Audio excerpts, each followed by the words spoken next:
Welcome to the Canarian International meeting of Alcoholics Anonymous. My name is Mick and I am your secretary tonight. Please join me for a moment's silence to remember the still suffering alcoholic, both inside and outside this meeting. Val, can you read the preamble? Hi, I'm Val and I'm an alcoholic. The preamble. Alcoholics Anonymous is a fellowship of men and women who share their experience, strength, and hope with each other that they may solve their common problem and help others to recover from alcoholism. The only requirement for membership is an honest desire to stop drinking. AA has no dues or fees. It is not allied with any sect, denomination, politics, organization, or institution, does not wish to engage in any controversy, neither endorses nor opposes any causes. Our primary purpose is to stay sober and help other alcoholics to achieve sobriety. Thank you, Val.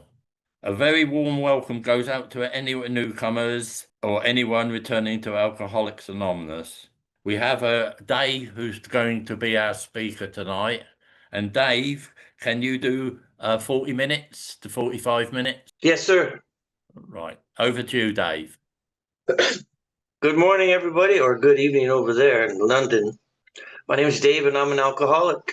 It's good to be with Canary Group. The Canary Group sure saved my ass during COVID, mentally, helped me through some few rough times when we couldn't get out much to have live meetings.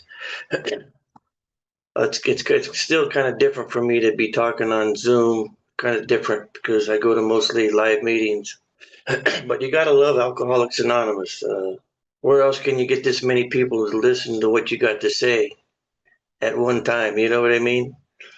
It'd be kind of hard for me to go out to the street, gather people around and say, gather around, everybody. I got some stuff to say. I want you to hear my feelings for about 5 minutes. Can't do that, but you can do this in Alcoholics Anonymous. Well, this is an old timers meeting, I believe, right? Old timers meeting. And I got to remember the old timers. When I first came in 42 years ago, I was 25 years old. I'm 67 now, and I could have never imagined what my life would be like today. Could never imagine. And I can remember the old timers. They were very gracious and helpful to me. And they recognized that I was in rough shape. I was an old man at 25. Okay, I was in rough shape. I had 6 teeth left. I didn't have any money to my name. And I was dirty. I was stinky. And it was pretty haggard. I was young, but I had a lot of miles on me. You can have a brand new car, but have a lot of miles on it, and that was me. And the old timers, they knew that I was in rough shape, and they encouraged me. They would come, "Are you okay, kid? You okay, kid?" And kept an eye on me. I should have been in the hospital when I first came in. Alcoholics. I should have been in the hospital. But I worked, I worked my way through it. Physically, I was pretty bent out of shape, pretty badly mangled. And I think by me not going to the hospital, I felt every bit of my bottom. And as a result, to this day, it's so green in my mind, my bottom. The bottom that sobered me up, almost killed me, and put everything into perspective. My family life was a pretty heavy. Both my parents were alcoholics. I've been around alcoholism all my life. As a little kid, my parents were both alcoholics, and my parents fought all the time. My dad would come home drunk. My mom would beat him up, and because he would come home and pass out, and they would fight all the time. Like a lot of alcoholics, the parents were alcoholics. And My parents got divorced when I was 9 years old. Devastated me. And my father went to Louisiana. He was a hillbilly from Louisiana. My mother was from Seattle, Washington, and that's where we ended up. I can remember when I was 10 years old, my mother getting arrested, handcuffed by the police for writing bad checks. And as a young kid, me seeing my mother get arrested made me a pissed off, angry young man.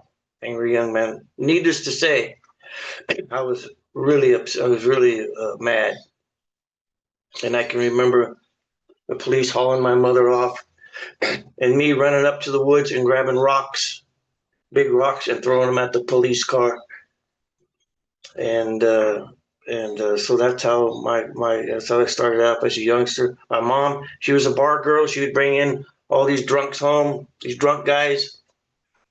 Me and my brothers would rob her boyfriends, to tell you the truth. Take their money, their watch, whatever they had. And me becoming a juvenile delinquent, hung out with my older brother who was a hippie, hanging out in the parks. I ended up doing a lot of drugs, a lot of wine, drinking with the winos. I basically grew up first, 3 or 4 years just hanging out in the parks with bad people. And, I was, as a juvenile delinquent, I was in and out of jail. I was a vandal. I was a firebug, and I was in and out of juvenile homes. And back in those days, they would put juvenile delinquents in a single cell by themselves. It was almost like solitary confinement, And they'd keep you in there for weeks, wouldn't tell you anything about nothing, And so it just escalated from there for me to, into an adult. I became an adolescent alcoholic. I mean, before I was 13 years old, I was an alcoholic, drinking that rock gut wino wine with the winos. And so that grew into me being an adult. By the time I was 16, 17 years old, I was in and out of detox centers. And these old detox centers were just old clinics, these creepy old clinics with these bunch of old guys, right? And they're shuffling around, talking to themselves, some wet brain people. And I can remember my friend Dirty Eddie, who was a hippie in town. He was always telling me about how he ended up in detox. Police would put him in detox. And I was getting sick. I was physically getting sick. And I would be ending up in detox, 16, 17 years old. And, it was pretty bad. And I couldn't figure out what was happening to me. I couldn't figure out why I was getting so sick. The disease of alcoholism, disease that tells you don't have a disease, and I ended up leaving home and ended up on the streets, hitchhiking across the United States. And I ended up in the missions, the Salvation Armies, the Skid Rows, and hanging out with a lot of bad people. And ended up riding the freight trains, eating out of the dumpsters. It was a real Skid Row wino, shit in my pants, piss my pants. Just eating out of the dumpsters. It wasn't pretty. It wasn't pretty. And I had no way to feed myself. I had to go to these missions and Salvation Armies. Listen to the preachers before I could eat soup and bread, that type of thing. But, things started getting worse for me. And I was, like I said, I was in and out of these detoxes.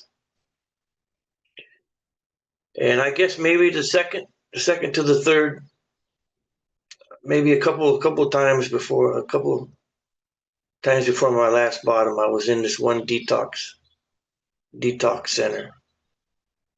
And I can remember this Indian guy that I used to know from the streets. And he was cleaned up. I can remember I'm in there suffering. I'm sicker than a dog. And he comes in and he starts 12-stepping me. And I remember from the streets, he was American Indians over here. A lot of them are pretty bad alcoholics. Indians cannot handle alcohol. And I can remember this guy, Dennis. I couldn't believe how cleaned up he was, wearing nice clothes. And, I was in and out of these detox many times, but I don't ever recall anybody telling me about Alcoholics Anonymous. And my street name was Red. And he says, Red, are you going to go to AA now? Are you going to try Alcoholics Anonymous? And I said, oh, shit. Alcoholics Anonymous, AA, it just hit me like a ton of bricks. It's the first time I ever heard the word AA, It's like he had a bullhorn. AA. And I said, when I get out of here, I'm going to go to that AA. And you normally stay in detox 2 or 3 days. They give you some sandwiches, some chips, some grape juice, and then they throw you out on the 3rd day. Well, I went to a Lano Club in my hometown there. It was a Lano Club. I don't know if you guys know what an Alano Club is, but it's just an old house that somebody donated to AA, and they have meetings there. And keep it in mind, I was a street alcoholic. I was a public drunk. I mean, I would stop traffic, flip people off. One of these street guys. Yeah, stop traffic. I would wake up everywhere. I would wake up in bushes on the side of the road. I'd wake up at weird people's houses with weird people. And you can imagine what that would, you'd let your imagination wander there. So I was a very public alcoholic. But for some reason, I went to this Alano Club, and they had a telephone booth outside the Alano Club. But I was too ashamed to go scared to go into the Lano Club. So I stood outside in the telephone booth, and I pretended like I was on the phone talking. I'm going like this, just pretending. Yeah. Wanting to go in this Alano Club. Finally, I got enough nerve to go in the Alano Club. And I'll be damned if I didn't know a few people in there, you know what I mean? Go figure, right? And, there was quite a few people in there I knew. Hey, Red, good to see you, Red. Come on in, Red. Hey, Red. Everybody was smoking cigarettes. Back in the day, you could smoke inside. The walls were all dripping with nicotine. The ceiling was all yellow with nicotine. The walls were all yellow with nicotine dripping down. Everybody's smoking, people, a lot of old timers in there smoking away. And I can remember saying, hey, I'm in the right place. Because these guys have tailor-made cigarettes. And I'm thinking, hey, all right, if they got cigarettes, I'm on the right path here. And so I went in. People welcomed me in. And I can remember seeing those 12 steps and 12 traditions. So I was going to this Lano Club for about 6 months. And I can remember seeing these 12 steps and 12 traditions on the wall. And I never knew what they meant. I couldn't read. I was in special education when I was a kid, and I couldn't read. I could read very little. So I never knew what they meant. I just figured, I didn't even pay any attention to it, looking at them every day. And so I just thought Alcoholics Anonymous was just a place to hang out, to talk to people. I didn't realize there was actually a program where you go through these steps and practice these steps, get a sponsor. And I finally ended up asking this guy that I knew, who was a car tramp. They call him a rubber tramps. He lived in his car. His name was Jerry. Big, tall, greasy guy, you know.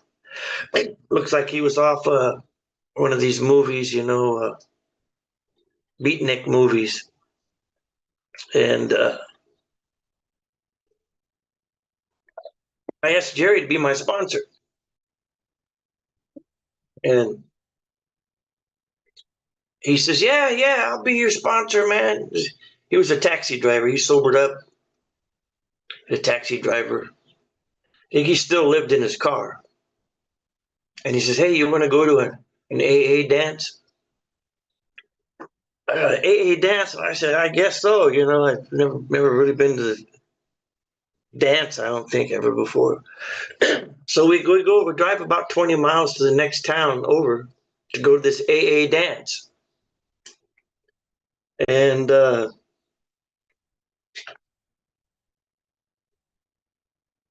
he's driving down the road. We're going to this AA dance, and he's driving down the road, and he's going about maybe 20 miles an hour. And we didn't realize it, but there was like 2 miles of cars behind us going real slow. Next thing you know, the police are pulling us over because they thought he was drunk. He was sober. He just wasn't paying. He just going super slow. And they thought he was a drunk driver. And I'm in the car. I'm the passenger. And they said, made him do the alcohol drunk driving test. He was, no, I'm sober, man. I'm sober. Well, he passed the sobriety test, but they realized that he had warrants for his arrest. They had warrants for his arrest from a town of a crime that he had committed. It wasn't, I think it was like a felony crime. I don't know what it was from. I can't remember. So they take him to jail. Then they run wants and warrants on me. They said, oh, you have a warrant for your arrest too. And next thing you know, they're taking both of us to jail on the way to this AA dance. And I can remember going, oh, shit. And he's telling me all along the way, don't tell anybody in AA that we got arrested. And I said, oh, I'm not going to tell anybody, man. I'm not going to tell anybody. Well, we get to the jail. They put him in the felony tank. They put me in a misdemeanor tank. And I can remember screaming over them, hey, Jerry. He goes, what? I said, I'm not going to have you as a sponsor anymore. Like I was getting me arrested. And I was crazy. He told me not to tell anybody at the club that we got arrested. I told everybody we got arrested. I was just out of my mind, you know. It's like, oh, shit. So that was kind of like my first brush with Alcoholics Anonymous. And, you know, I had ended up going out a few times more after that. And back in and out of the detoxes again.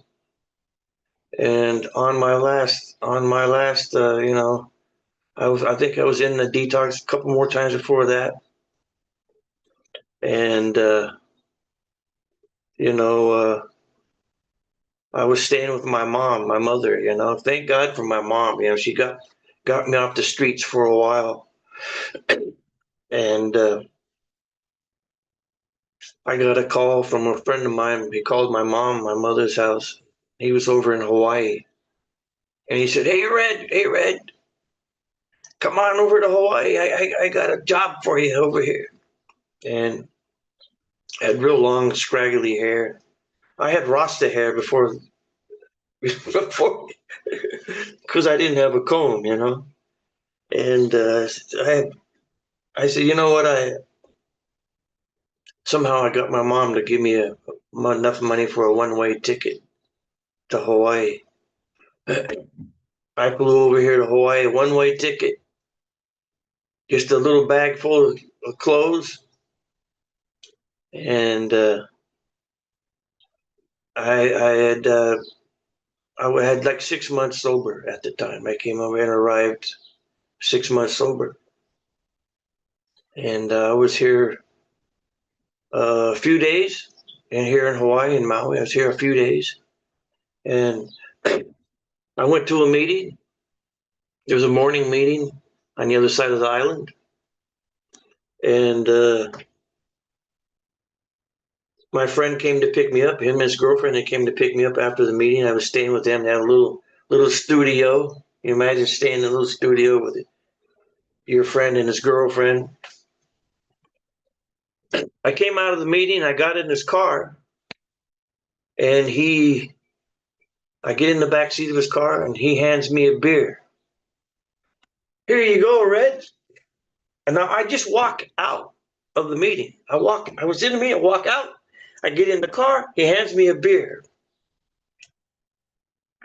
Knowing how alcohol affects you, knowing how sick I get, knowing where I've been and the shit I've been through, I grabbed that beer. That's stunning, baffling, and powerful. And how am I doing, Mick? I got time?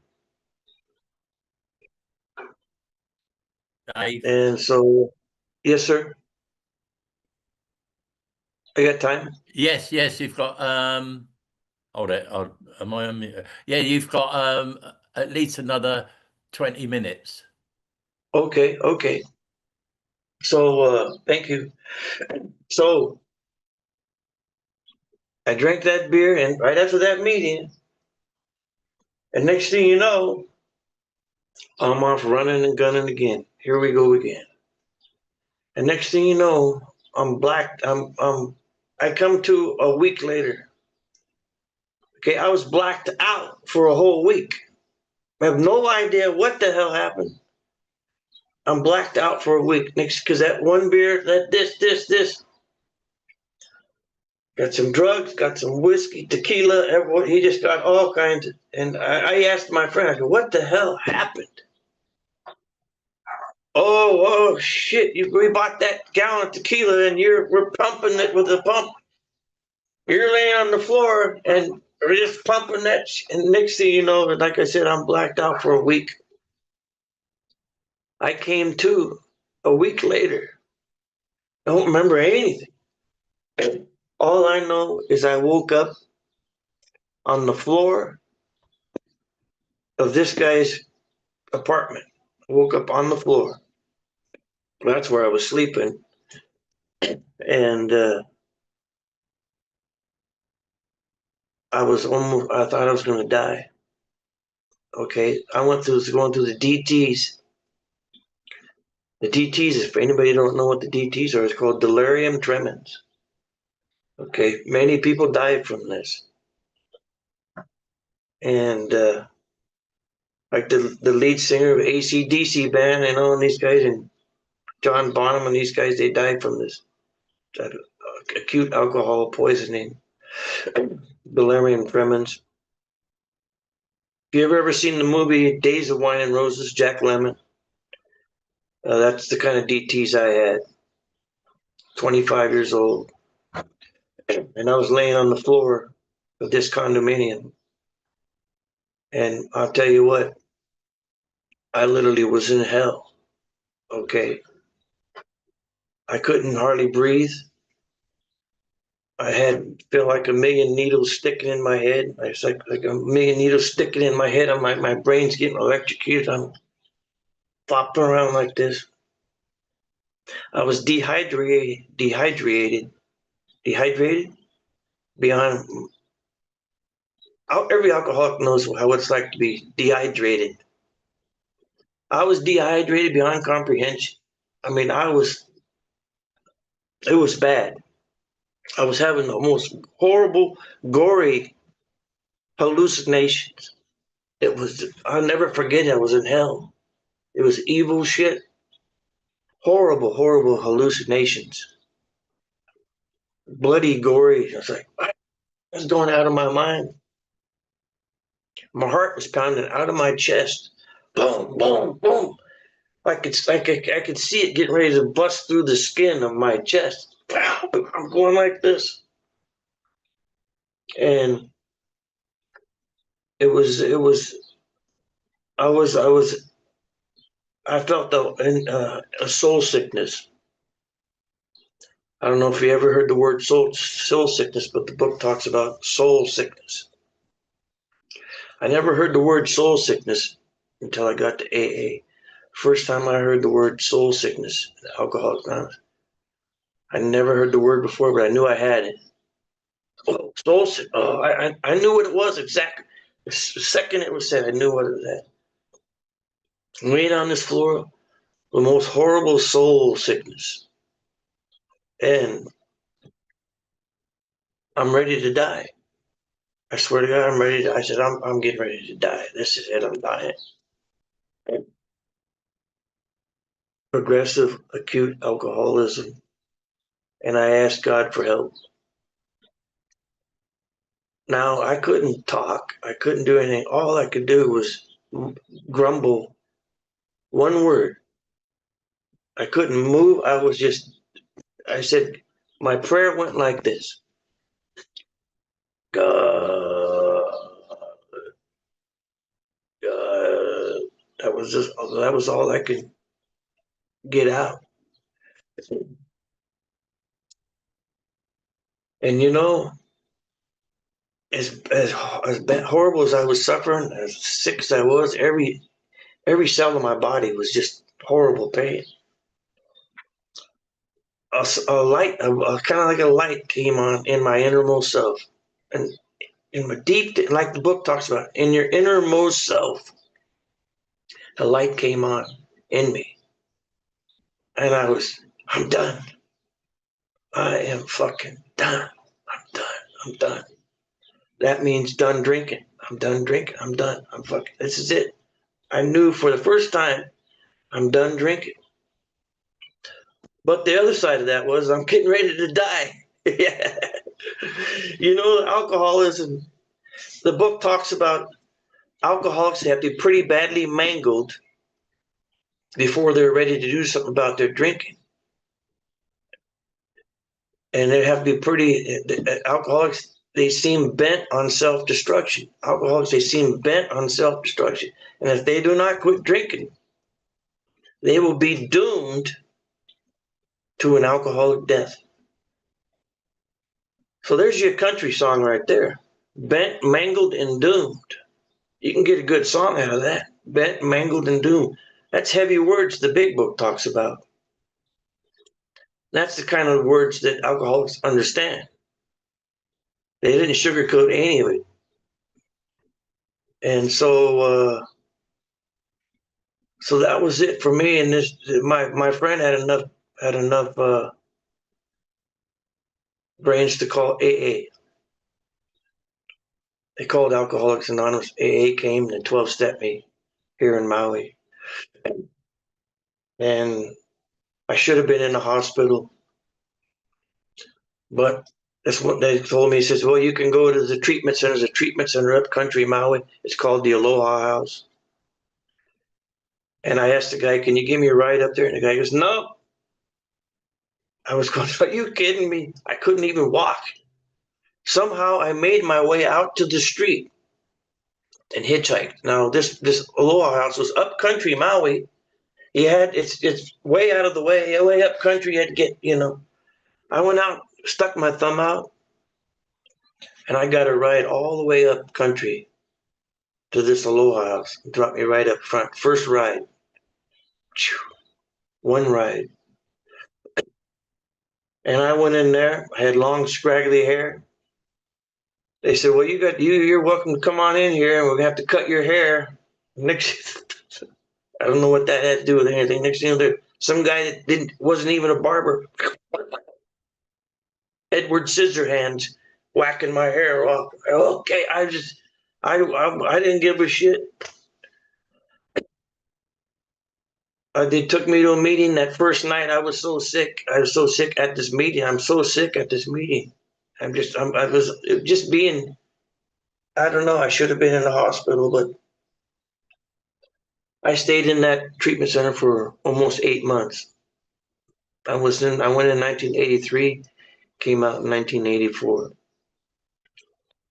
The first couple months was It was horrible. It was horrible. My first year of sobriety was painful. It seemed like I was sick the whole year. From that last drunk, it seemed like I was just sick for the whole year. I got out of there. It took me to after 7 months, I got out of there and went to back to Lahaina town. Went to a meeting, got a coffee maker job, and that's been my home group for the last 42 years. We had to move the meeting from Lahaina. As you know, the Lahaina town got burned up by this wildfires. We're up north here a little ways. And so, I would tell you what, I went to, my life has changed incredible. I finally, the first 5 years was tough for me. Just, because I had been wasted as a little kid. And so, I started doing what was suggested, got a sponsor, practiced these steps. And, but that night when I went through those DTs, right then and there, I turned my life over to the care of God. I did that first step way before ever coming to AA. I didn't come to AA and look at the book and say, oh, now I got the first step. No, most of us get that first step prior to coming to AA, Did the third step, also my sponsor, we turned my wife and my life, not my wife. Yeah, turned my wife over the care of God. Yeah, that too. I should have done that a long time ago. It's a good idea. As soon as I turned my life over to God, the care of God, my life just took off. Things started happening for me like you wouldn't believe. And I know it pained God to see me suffer like that for a long time. And life has been, I've had an incredible life. If I separate the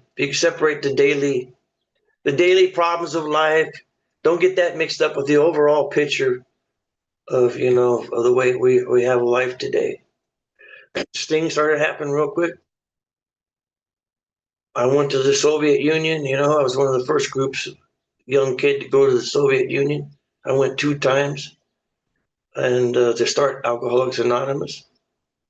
Went to the Ukraine, Moscow, Leningrad, the Baltic states, Estonia, and traveled by ship, plane, and train. And that was one of the highlights of my life. It was a God thing. It was definitely a God thing. Now there's 800 meetings in the former Soviet Union, and and it's pretty incredible. Got married, got grandkids, been around the world. I try to stay. I helped. I pray for the man who's still sick. I help the alcoholic, as much as I can. I pray a lot. I would go to in and out of jail. I would be so spiritual in jail. Oh, religious in jail. Oh, help me, dear Jesus, get me out of this jail. Just so spiritual. But I'd get released from jail. And next thing you know, okay, God, thank you. I'll take it from here. But I'll tell you, after that last drunk, when I went through those DTs on that floor, I told myself I'll never put God on the back burner again. And I know prayer is very, very, it's so important. I pray for these guys that can't stay sober, and I pray for homeless people. I pray for people on the street. You can tell they're having problems. And most of my problems, it always keeps coming back to the God thing. I wander away from God. We all do. Get busy doing this, busy that. And the next thing you know, it comes back to the God thing. God thing. Who else is going to take away my character defects? Well, do you want my character defects? No. Do you want my fears? No. God could take away my alcoholism if God could and would if he saw it. And he'd take away my fears, my character defects. He'll even take away those characters with defects, which is the old friends that I would hang out with, So, life's been good. And Neil, he got to come over to Hawaii, had a good time. It was a dream come true for them. And he would have never, like he said, he would have never come to Maui to visit Dumpster Dave if he hadn't have been for Alcoholics Anonymous. So, what can I say? Alcoholics Anonymous is best for most. It's not for everybody's best, but it works best for most. And I have to say, once again, the old timers were incredible. The old timers, and they were a lot of them were crusty old bastards. They would say, hey, I've seen them shut people. Hey, you're going to talk that nonsense in here? You have the same attitude you've had the last 10 times in here. Stop that shit in here. And the old timers would shut them down. And we're like, whoa, what's going on? Well, they don't put up with that bullshit. That was back when there was a lot of tough love, right, Mick? The tough love days. Then came in the kind of new age AA, where everybody kind of mellowed out a little bit. But back in the day, the old timers didn't put up with much bullshit. And I'm kind of glad because they set people straight, And the old timer women would make sure that the guys would stay away from the newcomer women, to give that evil eye. You stay away from her now. Oh, yeah, okay. So anyway, life's good. And like I said, I could have never imagined where I am today. Listen, if I died today, I'd had a good life. I have a good life. Of course, I mean, I don't want to die. I want to live. I'm so excited about the future. I've been through a lot. I'll say this and I'll shut up. The last few years, I had the Lahaina wildfires. I lost my brother and sister. They both died 6 weeks apart, had these wildfires. Right after the wildfire, my dog died. It was just like, geez, it's a country song for sure. My dog died. And I found out, the good thing is that I found out I have another daughter I didn't know about through DNA.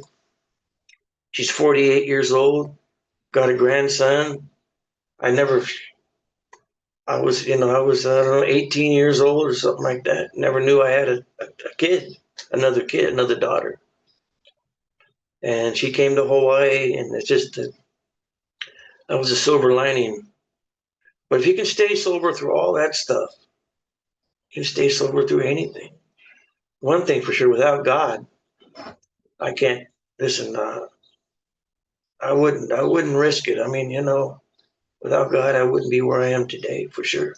I couldn't put 2 nickels together when I was drunk.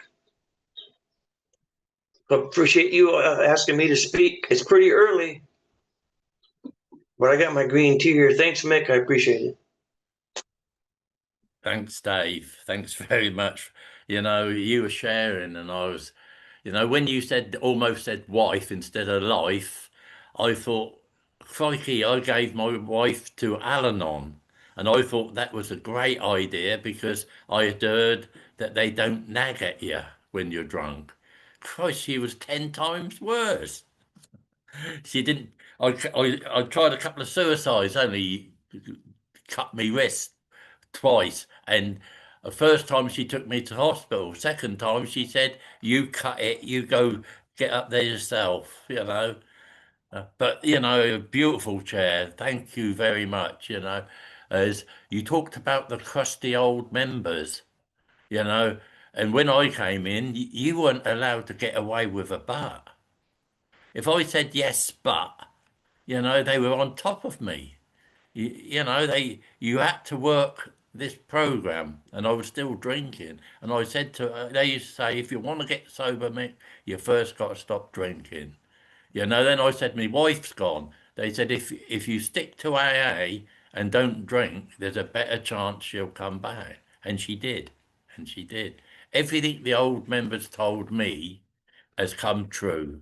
So we've come to the end of the meeting, and Vanessa's going to read the promises.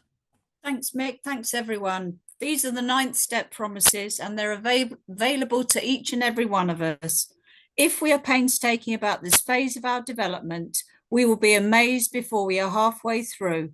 We're going to know a new freedom and a new happiness. We will not regret the past, nor wish to shut the door on it. We will comprehend the word serenity, and we will know peace. No matter how far down the scale we have gone, we will see how our experience can benefit others. That feeling of uselessness and self-pity will disappear. We will lose interest in selfish things and gain interest in our fellows. Self-seeking will slip away. Our whole attitude and outlook upon life will change. Fear of people and of economic insecurity will leave us. We will intuitively know how to handle situations which used to baffle us. We will suddenly realize that God is doing for us what we could not do for ourselves. Are these extravagant promises? We think not. They are being fulfilled among us, sometimes quickly, sometimes slowly. They will always materialize if we work for them. Thank you for letting me read. Thank you, Vanessa, for that. I'd like to thank everyone that shared. I would like to thank all the co-hosts. Oh, we didn't have any co-hosts, did we? Neil for all his work, and Dave for sharing, Vanessa for doing the promises, and I think I asked Val, didn't I, for the serenity to the preamble, and you know. And I'd like to remind you that the Canaries have a meeting on 7 days a week at 8:30 UK time. We also have a lunchtime meeting every Sunday at 1 o'clock UK time. This is a meditation meeting. On Saturday, we have this meeting on 6 o'clock UK time. We have the old timers. It's recorded, so we can listen to it once Mossy sorts it a bit. So, and on Thursday evening, we have a meeting at 7:30 UK time. And the code is the same for all meetings. Stick around after for the fellowship meeting. If you want a breakout room, if you let Neil know, we can do that. And the yellow card, who you see here, what you hear here, when you leave here, let it stay here. And I'd like Dave, if you could see us out with a serenity prayer. God, I God, want us to see things we cannot change. we Please change the things we can. and the wisdom to know the difference. Thank you all for a lovely meeting. Really enjoyed it. Thank you. Lovely. Thank you. Thank you, Barney. Everybody Thank you, can everyone, for meeting. being here. And thank you, Dave, for a wonderful share. Yeah, top man. That was lovely.